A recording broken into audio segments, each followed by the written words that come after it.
Is the Obama administration turning a blind eye to a rise in Muslim honor killings happening right here on American soil? Look at the lives of Amina and Sarah Saeed or Noor al-Maliki. Their lives, they lead two lives, the Western life and then the one in the house, which is torturous.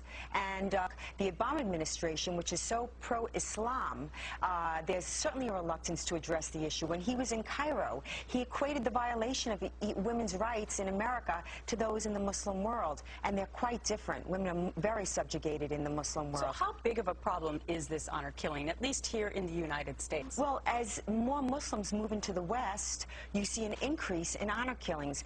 They are rampant in Europe, certainly increased dramatically in Canada, and now here. I mean, how many girls have to die or how many girls have to live under threat before somebody says, okay, it's time to pay attention to this issue? She's very scared. Tell me what's going on. Well, I'm a Christian, and my parents are Muslim. They're extremely devout, and they can't know about my faith. Well, they do now, but they've threatened to kill me. I don't know if you know about honor killing, but this faith that you guys don't understand. Islam is very different than you guys think. They have to kill me. My blood is now halal, which means that because I am now a Christian, I'm from a Muslim background. It's an honor. If they love God more than me, they have to do this. And I'm fighting for my life. You guys don't understand. They don't understand. What did your father say to you? He said he would kill me, or I'm sent back to Sri Lanka where they put me in asylum. He said they go crazy.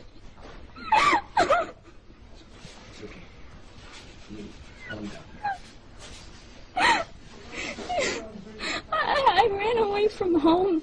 I wrote my parents a note. I said, I refuse to deny Jesus and He's my Lord and Savior. And I pray you find His forgiveness and mercy, and I love them both dearly. I wrote that, but they never showed it to the police officers.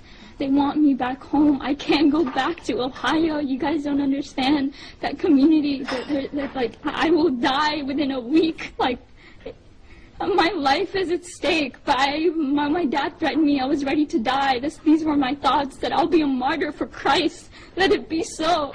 But the Lord led me here somehow through His grace. I rode on a bus for 27 hours to 30 hours to get here, and so it's been God's hand protecting me the entire time.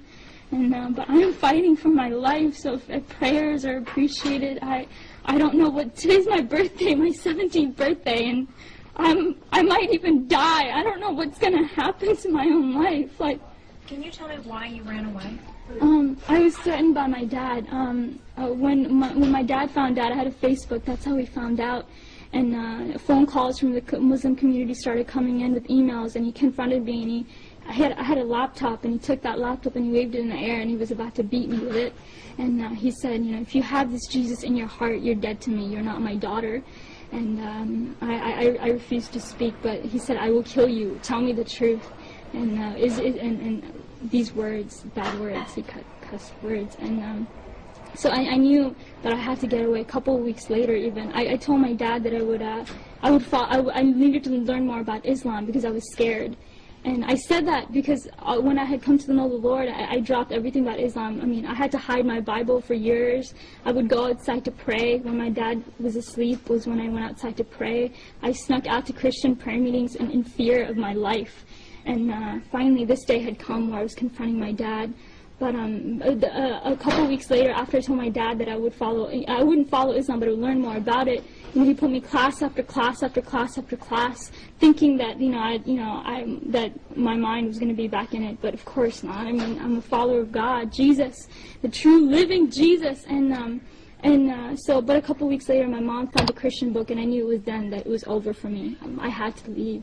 How did you end up in Florida here? Here, what happened is that night I had to leave, so I left that Saturday night, was it? Or yeah, it was Saturday night in the morning. I left to go to a friend's house, and I asked her, I begged her to take me to church. I needed to get to church. I needed to pray. I needed to seek the Lord to know what to do. And so that entire day from 7 in the morning to late at night, I prayed and prayed and prayed, and finally I was able to get a ride back home to the person's house. And then I stayed there Sunday night, because my dad was coming back home from his trip that night. And so I stayed there that night, and I just left. I hitchhiked to a bus station, and I got a ticket to Florida because I had met them through a prayer ministry on Facebook. And this was the farthest away from Ohio, and you don't understand. If I had stayed in Ohio, I wouldn't be alive. And so I was able to do that, and I called them from on the bus. I used random, nice people there that I was able to talk to, and I used their phone to call them, and then I came here. Here I am. Has there been any type of killings at all in your family? Have you ever seen anything like that? I'm not sure, but in 150 generations in my family, no one has known Jesus. I am the first one. So imagine the honor in killing me. Like, there is great honor in that, because if they love Allah more than me, they have to do it. It's in the Quran. Yes. And you can give them knowledge about it, because after they finish talking to you. Yeah. So he really will explain it and break it down. They have to do this. If they just have to.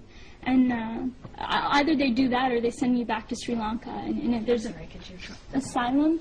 There's an asylum there where they put people like me. Like, they think I'm crazy. And do you really think that this is true, or do you think this is just a threat? There's actually hundreds of cases that are backed like me. Amina and Sarah, they were forced to go back home. They were killed by their dad. Like, this is not just some threat. This is reality. This is truth. This is reality. How many more cases? If you want, there's case after case. There's hundreds of them. I am one. I am one of hundreds. They have to. You guys don't understand. They have to. I don't know what else to say, but they have to. If you want proof, there's hundreds of cases that can validate my story. Even my friends and people from back home, they knew what would happen to me. My own brother knew about my faith, and yet he didn't tell my dad. What does that say? He knew the consequences. He knew. So what do you want at this point now? I want to be with them. I want to be free from my parents. I want to be free. I want to worship Jesus. I want to go to church on Sundays and read my Bible and say Jesus is alive whenever I want to. You guys talk about religious freedom? No, I don't have that. I want to be here and I want to worship Jesus freely. That's what I want. I don't want to die. All right. It's, when Europe allowed Muslims in and to observe Sharia law, they opened up the can of worms there. Where are we in relationship to that? Have we allowed it? Have we embraced it? Are they actually starting to live by Sharia law within our own U.S. law? Well, the Obama administration is very pro-Islam. When he was speaking in Cairo, he said he was going to make it safe in America for women to wear the hijab. It's not. It's safe for America to wear the hijab, for women to wear the hijab. But what about women like Rivka Barry who don't want to wear the hijab? A week after he nationalized some banks, the U.S. Treasury was giving seminars in Sharia finance. He said he wanted to open up Islamic charity for more, that we're holding back. Now, we're not holding back on Islamic charity, but we do know, like the Holy Land terror trial, that they use Islamic charities to fund jihad and terror. Who's supporting you on this? Because I know you're taking donations of all kinds, small and larger, to fund these billboards, which, by the way, are controversial. I know you've had some blowback from different groups throughout America, but who's funding this? Okay. They donate to our group, SIOA. They donate to Atlas Shrugs. It's all very small donations, and I have no idea why this is controversial. Anybody that's against these campaigns supports honor killings. This is not directed at Muslims. This is directed at girls in trouble. If I ran a sign for women that were getting beaten, am I saying that all husbands beat their wives? Right.